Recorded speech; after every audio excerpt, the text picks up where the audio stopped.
All right. We're back. Round two, everybody. Round two. This is the book, by the way. Happiness Trap. Happiness Trap. Okay, I wrote that down. I'm gonna get that one. And The Voice of Knowledge. I just remember. Oh, go ahead. No, go ahead. I remember what I wanted to say earlier from the other book when you had said something about emotions.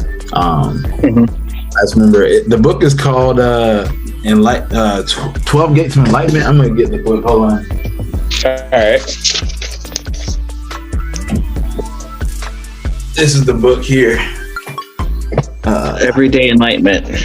Everyday Enlightenment. 12 Gateways to Personal Growth. Okay. It's a great book, and one of the things it said in there was emotions are just like the weather. They come and go. Some days you go outside, it's gonna be rainy. Some days you go outside, it's gonna be hella hot. It might be cloudy one day, but it always just does its thing, and you got to look at it like that. You got to feel them.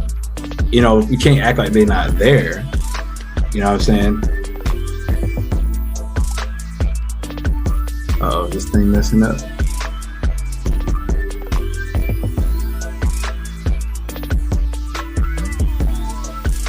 Yeah. Oh, this thing, is it working? Yeah, that's.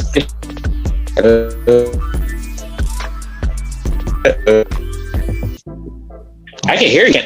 Take my. Hold on, let me here we go. turn on my Wi-Fi on my laptop. All right. I got like 3 things running Wi-Fi in my house. I need to turn them all off. So I think, like you said earlier, society is trying to, like, in the search for happiness, turning off your emotions to this extent where they don't affect you, but they will always be a part of you because you need fear to discern, hey, I'm not safe right now. Like, rejection hurts. Like, rejection hurts. I ain't gonna lie. Like, it's always some rejections are easy. Yeah, some rejections are easier than others. Some is like, oh shit, that didn't go well, but oh well, whatever. Versus, when she's like, you fucking bitch, well, it's like, yo, there's no need to be nasty. Hey, I just talked to you right quick. Yeah. And like anger is a necessary emotion because sometimes when you're angry, you actually vent properly. What you don't want to do. Yeah, what you don't want to do is build it all up and then just make this very toxic cocktail aimed at a person, because that can ruin a lot. You could be married for 30 years and she says the wrong thing, and it's like he's like, and you can see it on his face where it's just like, I'm done. Like, there is no coming back from that. That's it. So you like express it. Don't be afraid of it. And even in the book, The Happiness Trap, they don't blame. He doesn't blame your parents because blah blah. He's like, dude, if your parents are never taught how to handle emotions well, how are they going to teach you? Exactly. I mean, that's what it comes down to is, now we are learning. We're learning on our own the things that we actually have to learn in adulthood because we figure out that our parents were just winging it. They were just trying to figure it out. Anybody else was. My parents were young when they got married. They were 19 and 20. So I mean, yeah, they were super young. So I mean, like, they were just winging it. A lot of people are just kind of figuring out, and go and kind of get it as they go. And once you step into that and then life starts happening to you, I feel like that's when you kind of start to realize, wow, everybody's just kind of we're making up as we go along. I forgot who I told. Somebody I was talking to, and I was like, the saddest day in a child's life is when they realize their parents are flawed. Yep. It's because it's like that perfect image you have of them, mom, dad, whoever you're closest to, it just gets like tainted, not destroyed, but just like tainted. And you're just like, damn, I can never go back now. It's like, oh, Like now you're see like that realism is that saying. Yeah, it's like, damn, all right. How do I navigate this? And it may take a little while. It could be a couple of years, couple of months where you're just like, all right, so my mom's like this. All right, how do I navigate that? Because it's not just, oh, my mom is tainted, especially if it's the closest person, the closest parent you have a bond with. Right. Especially because you're going to start thinking, am I like them? Is this like, this is what I have to look forward to? And you do have some control and autonomy with your life and your decisions. But if you're not aware of the habits that got your parents to where they are, you most likely are going to repeat them. It's not a curse. It's just in your DNA at that point. Yeah. Well, it's a learned behavior and it becomes a habit your brain doesn't pick up on. Right. If you don't know the problem, how are you ever going to solve it? That's facts. If I don't tell you, hey, Jalen, you when you be eating them eggs that come through your skin and we can smell it, then how are you ever going to know, like, oh, that's why the girl didn't want to talk to me. It's because I'm smelling like eggs over here. It's simple things like that, Yeah. And, one of the things I had to deal with is I would always be really stubborn. Like, no one could tell me anything. Like, this is what it is and this is what it is. I'm not, no. And my dad can be like that too. And so that was something I realized. I'm like, oh, it set in. I'm like, oh, this is a trait that I got from my dad. But once I learned about it, I'm like, you can work on it though. Like you can actually, you can work on it. And so, how do you not rationalize? How do you deal with that? Like, how do you balance out the stubbornness? Because I think it's necessary. Because you can't just let people walk all over you. Right. But like, how do you go about discerning when it's like, okay, now I need to be stubborn, Jalen, or versus, I kind of could just chill out on this. Like, how do you go about that? Well, I think if it's something I know it's gonna go with my values, if it's something that's gonna go totally against my values and it's like disrespectful to me or something like that, then I have to be stubborn. I feel like that type of sense, I'm like, I'm not gonna budge on this one. But if it could be something like Jalen,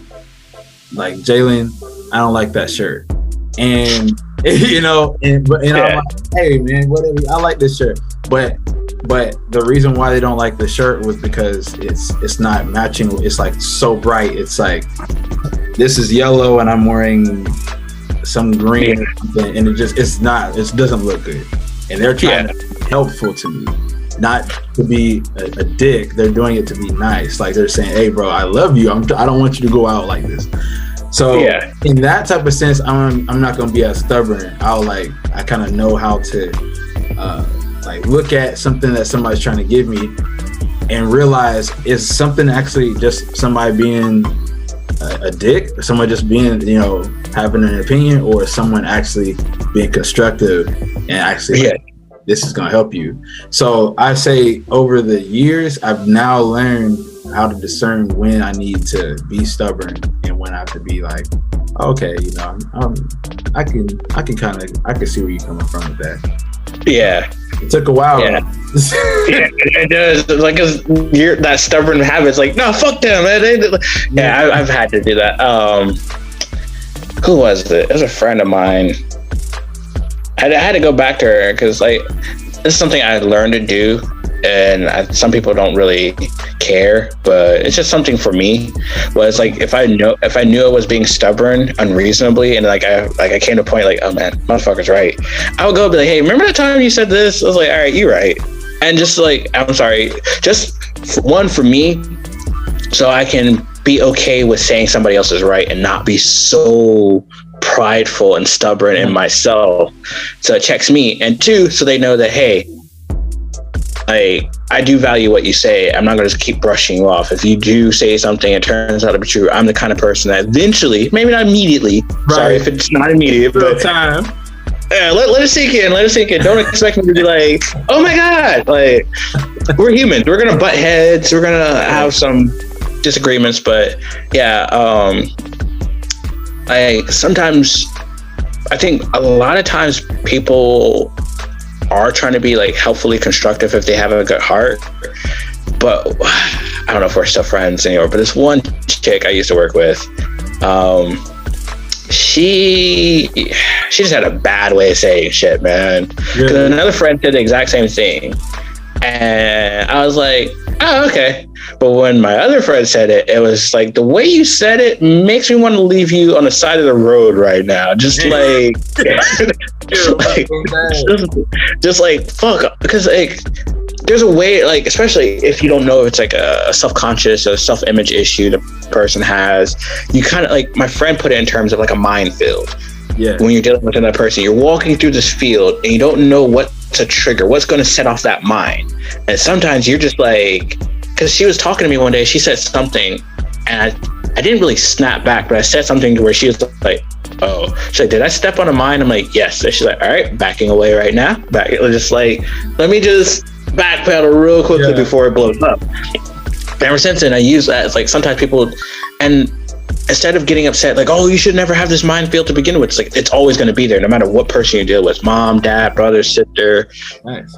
And that, those type of emotions can be triggered just by you saying something the wrong way. And it's not that you're intending to be malice or malicious or hurtful with it. It's just, you know, I could be like, yo, Jalen, man, your beard, like, it sucks. And you'd be like, motherfucker, get out. They're like, right. You know, I'm just trying to tell you, go get your beard shaven. And you're like, I've been wanting a beard for 20 years. I finally got it. You know, I finally, like, girls that responded to me the way I wanted them to. And here you come insulting the very thing I wanted from a kid. And it's like, yo, it's easy to step on that one. Or if you're a realistic person, everybody keeps calling you a pessimist, and you're like, dude, I'm just trying to be realistic. And every single person is like, you're pessimistic.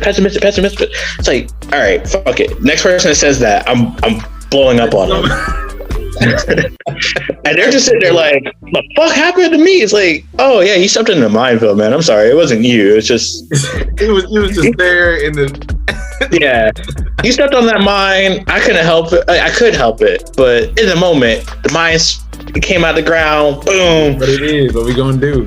I apologize. I'm gonna try to put you back together the way I found you, but if not, I'm sorry, man.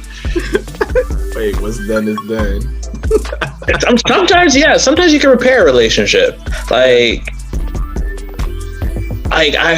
speaking of stubborn, I remember one time, and I really felt bad about this. Like, but you and your Julian checked me one day, and I used to be an asshole to Maurice, and I never understood why. Yeah. And I like one day I said something to him. I won't repeat it on here because it doesn't need to be repeated. But it wasn't super bad by today's standards, but back then it was like, that probably should have come out of my mouth. And you were like, yo, what the fuck, dude? I was like, oh shit, did I really just say that? I was like, damn.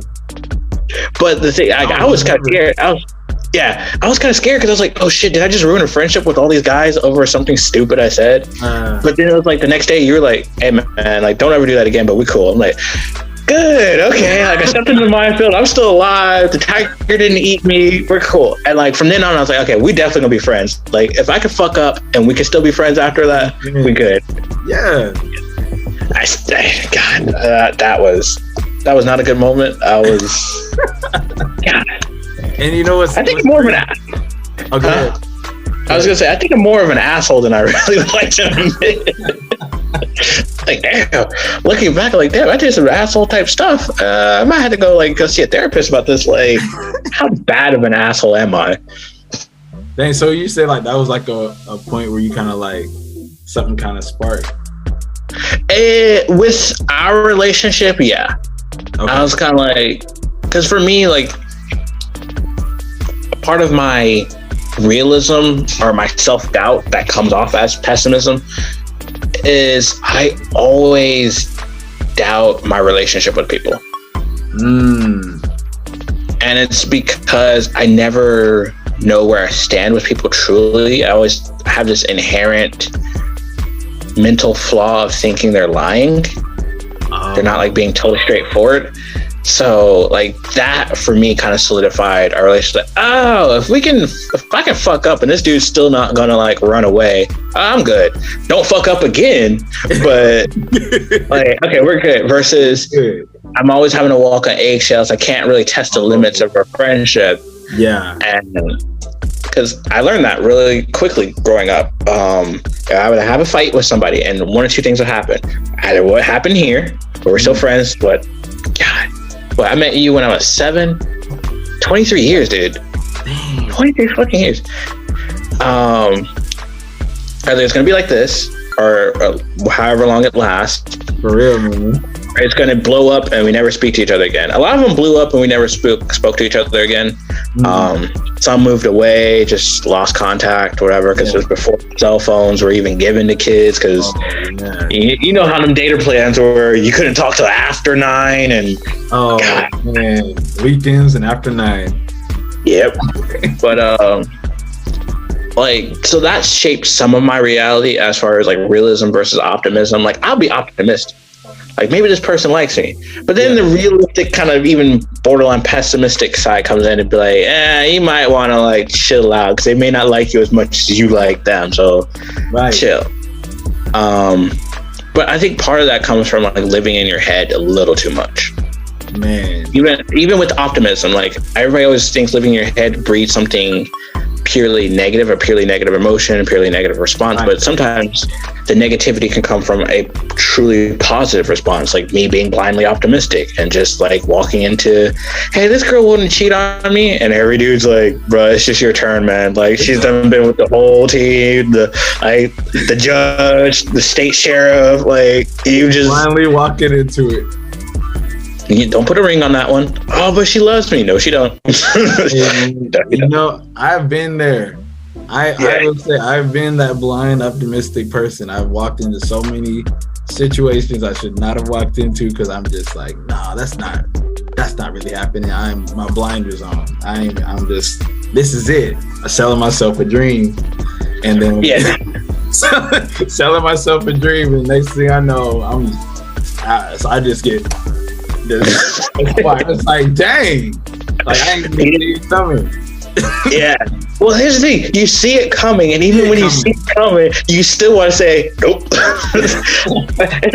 It's not even really see it. If you got the blinders on, you hear it. It's like a ambulance or a fire truck. You hear it coming, and you're like, "I'm about to get hit."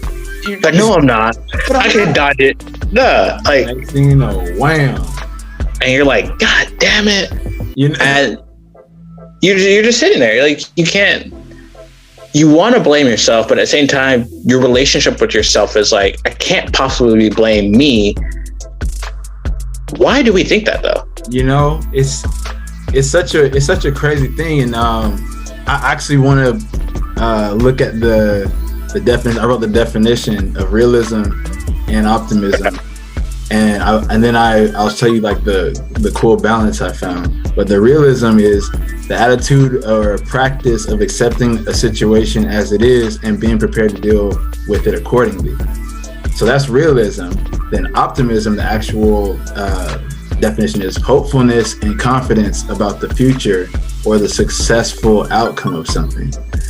So it's like, so you can see the differences. And the funny thing is, I've always thought of optimism as like, you know, that's the way that you should be thinking.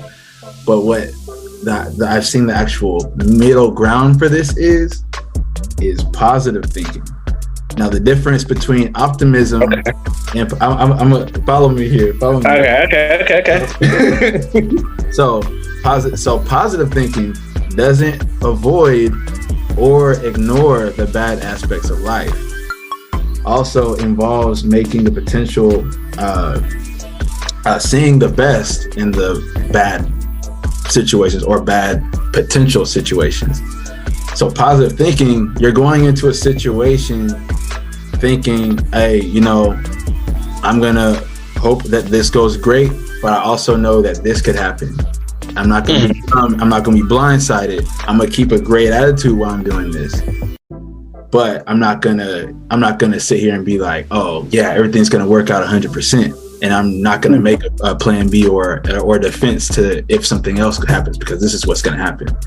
So I feel like I came across the definition. I was like, dang, I feel like positivity or positive thinking is like that common ground between realism and optimism. Okay. You see I can see that. Yeah, I can see that. For me, looking at that, I would say how I interpret it, just from what you've given. Yeah. Positive thinking is not, and I don't know where I got this from, but it's not like trying to change the outcome with your positive thoughts. It's about accepting that, okay, if it's negative, we'll say you're dealing with a chick, right? And it's, we'll use Miss Australia. Miss Australia. And you're like, okay, what if, because we're so far away, she decides that she wants to go see somebody else, or she starts seeing somebody else on the side. Right. How do I want to deal with that? What is my procedure? And you'd be like, I'll just leave her alone. But hey, I didn't appreciate being treated like that, blah, blah, blah, blah. Right. And then just letting whatever she says as a response be just that. And instead of being like, well, maybe I shouldn't have responded that way, or maybe I could have did this better. It's just like, all right, I handled it how I wanted to handle it, based on how I not necessarily feel, but how I would want to be treated in that exact same situation. So for me, in one case, to put in a more concrete example, before I started dancing, one of my friends, she's like, what do you want to do for your birthday? And I thought of, dancing was a part of it. And I was like, two problems. Don't have a girlfriend to dance with, didn't know how to dance. Right. So another friend, David, he invited me to this Latin night. Came across this chick, she caught my attention, and I caught a sign from early on. I was like, but I didn't want to believe it. Blinders being back on, because I was excited. So here's a cute girl, a little bit older. I was 29, she was 32. Fair. I was like, hey, maybe we could dance. If it didn't turn into a relationship, that would have been cool. But at least give me a shot to like hang out and show you what I have to offer. Yeah. Let me get a swing right now. Yeah, let me get in the batter's box and show you, like, yeah. Hey, I ain't like, don't just cut me before I even try out, coach. Just let me try out. See what I got. Yeah, if it's a nose in, I'll still be disappointed. But hey, I got a shot. Give me a shot. To try, Yeah. And so what ended up happening, long story short, she basically ghosted me for like 4 weeks. 4 weeks. But then she texted me, 4 weeks, a month.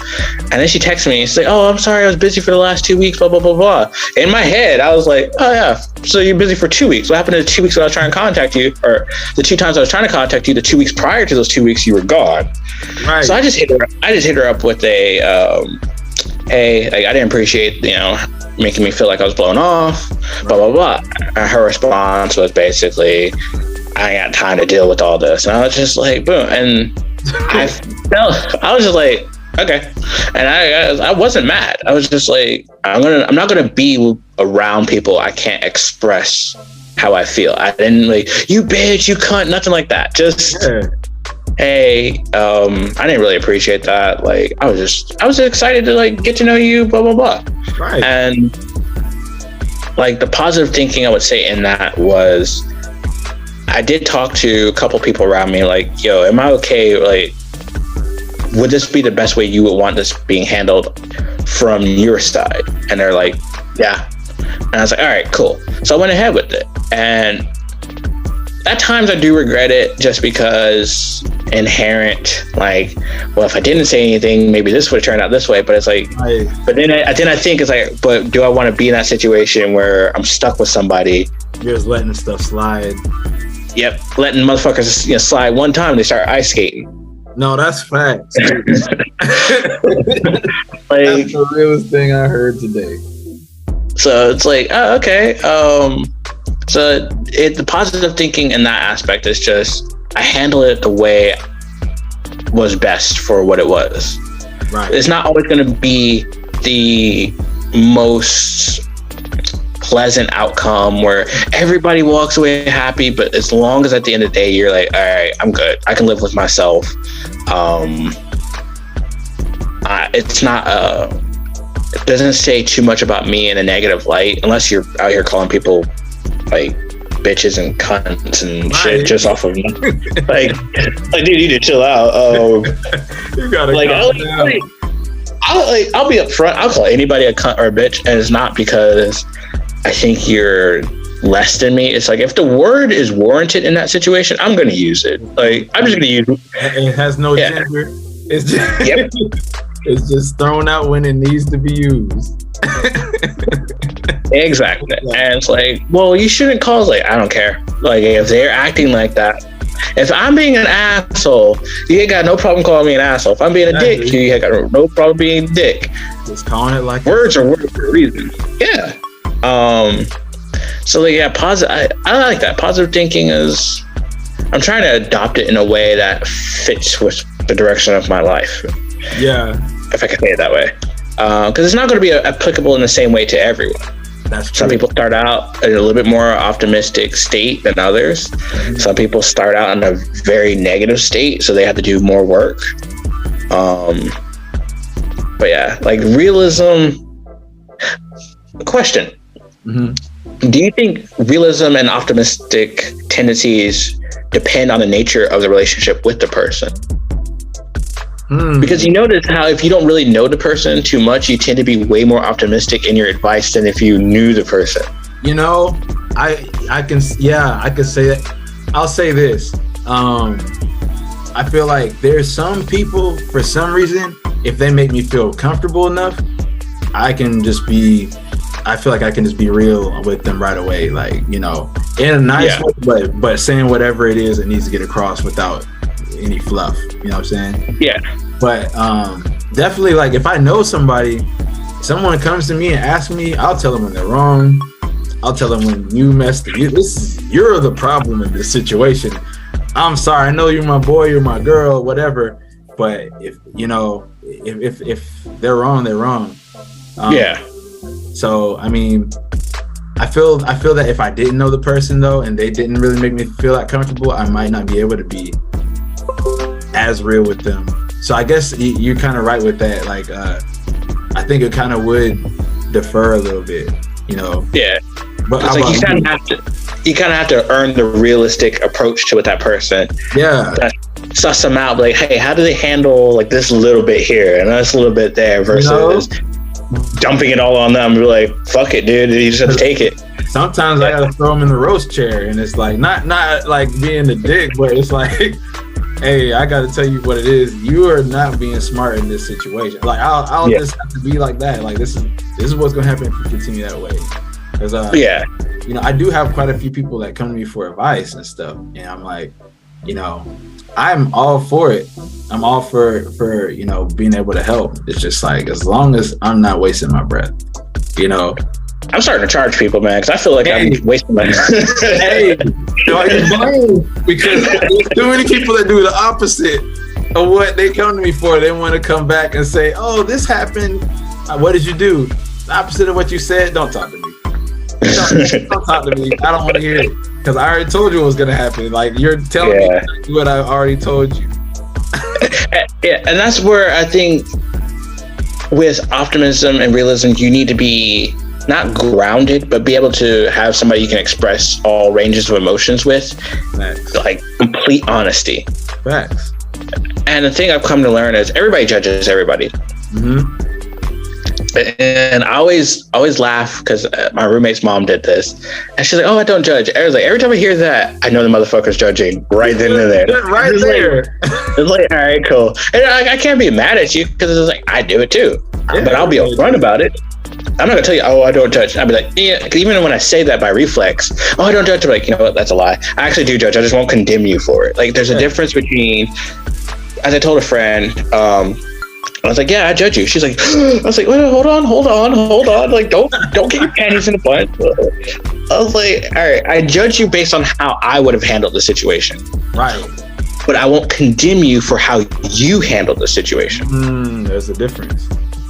Yeah, so like when I judge you, it's like I would never have done that. Like, yeah, that was stupid to me, based on my morals, values, ethics, and how I want to move through life. Right. Condemning you is saying, hey, you should do it exactly like me, or you should do it according to me. Yeah, then I gotta do all these things to get you to do it that way. And she was like, oh, I was like, yeah, I'll judge you to the day you die. Like, man, you out here being a hoe. Look at you. Like, but now you're thoughting around on your thought train. I'm one too. I ain't gonna lie. I can't really judge too. I can't condemn on that because I do it too, but not somewhat by choice and somewhat by forced hand by our conversations about dating world. But yeah, like I think you gotta have I wouldn't say a judgment-free zone, but a condemnation-free zone where people aren't gonna be like, oh, so yeah, so-and-so's messing around with a married man.